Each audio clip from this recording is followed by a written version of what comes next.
Hall of Fame first ballot guy.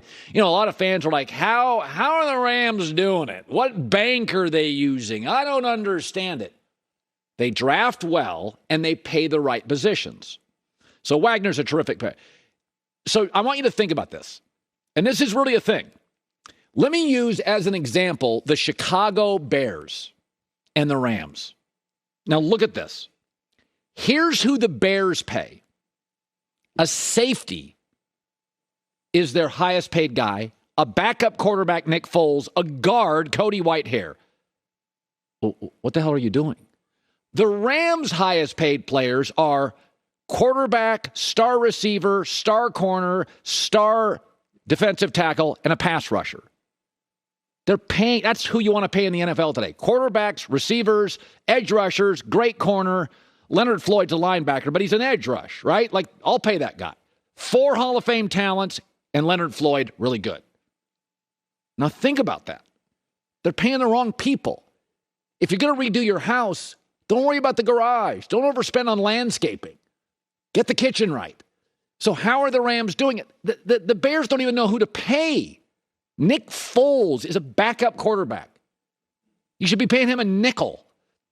And I'll give you another example on this. The really well-run teams know who to pay.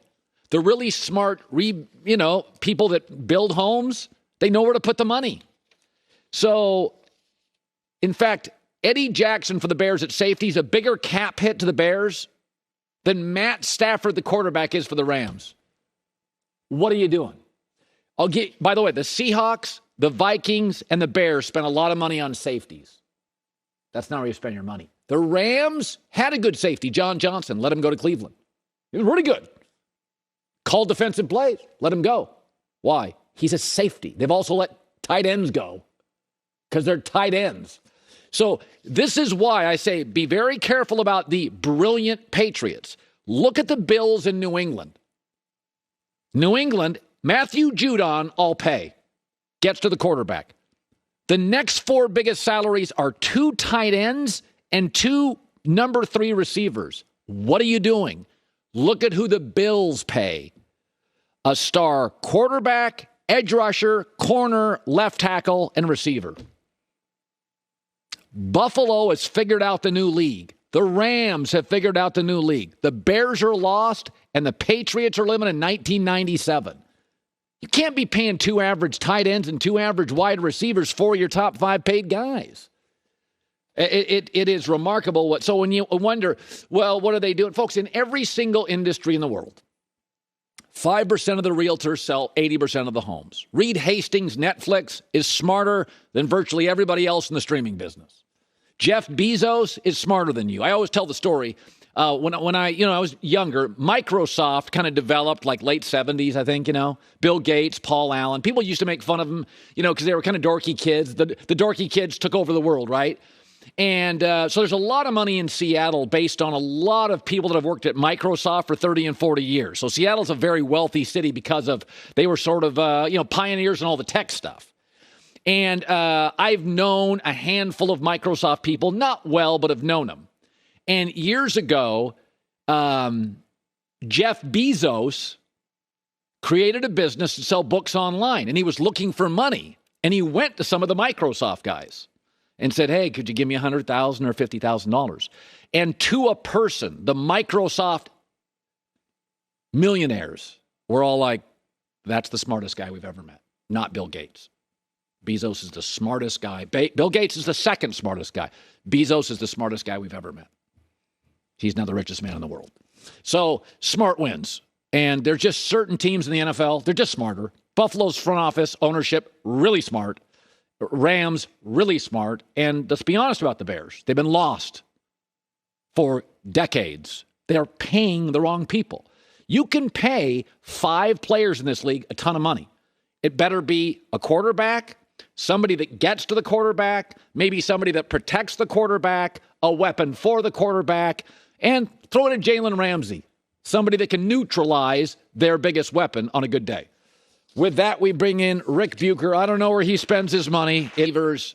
Are they that valuable they're the most valuable thing except for quarterbacks. And all the good teams know it. All the smart front offices. Buffalo just extended Stephon Diggs' contract. Bucks did the same to Chris Godwin. The Rams went and got Allen Robinson. The Bengals drafted Jamar Chase, even though they had two good receivers over an offensive lineman, and got to the Super Bowl. So the Bengals, the Rams, the Bucks, the Bills, the Chiefs. Well, what about Tyreek Hill? They've already reloaded. They're going to be fine. Two franchises, though, are very principled. And at times, I would argue, kind of rigid. The Packers and the Patriots. One has the best coach. One, people think, has the best quarterback. And in 3 years since the league has changed, they have a combined 2 playoff wins. 2. In that same time, Kansas City has 7. Rams 5, Bucks 5, and they're going to keep adding to that total. New England will not win a playoff game this year. And Green Bay, with this wide receiving core, will not win their division this year. In my opinion, will not win a playoff game. I doubt it very highly. But the Bills really know what they're doing, and so do the Bucks, and so do the Chiefs, and so do the Rams. These are very good front offices. Who's the GM of the Patriots? Or do they have one now? Or is Bill running it? Who's the owner of the Packers? Oh, they don't have one. It's going to be very interesting. Things change really fast in all of our lives. Like things change. Good relationship turns sour fast. Lakers win the championship. Now arguably biggest mess in the league. The Knicks were great last year. Now rebuild again. Like stuff happens fast, right? Wide receivers are really valuable. We have massive rule changes. You can't hit anybody, especially receivers and quarterbacks. We also have a cultural change. And that is, if you look at high school football recruiting, like in Los Angeles, for example, I'll just use LA because I follow high school football recruiting, but very closely in Los Angeles. If you go to the top 100 players in Los Angeles or the top 50, like 25 are receivers and quarterbacks. That's where all the money's at. NFL's not paying running backs anymore. You don't get a second contract in most instances. Kids see that. They're paying edge rushers, wide receivers, and quarterbacks, and the kids are like, I'm not going to get hit every day at practice and not get paid. And so congratulations to the Bills, who have a great, dominant number one receivers. The Patriots don't. They have a bunch of 2s and 3s, and the Packers don't have anything. They have a 4. But, Patriots and the Packers, best coach and everybody's pick for the best quarterback, last 3 years, as the world's changed, 2 playoff wins. And I think my takeaway is both of them have had a really bad, very bleak offseason. All right.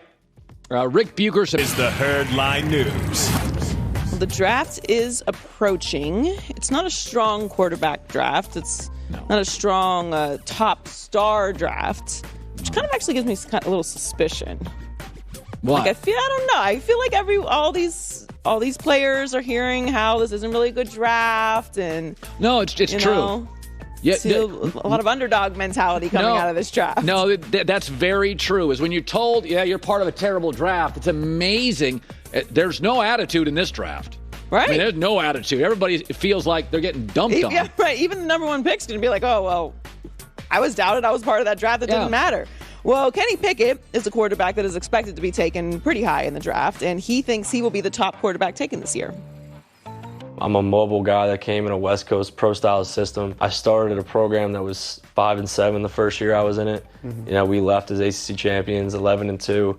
So I know how to win. I know the process it takes to get there. It's never an easy thing, and I'll make that transition. I feel like faster in the NFL now because of that experience, and I know how to go about my business as a pro, kind of being an older guy.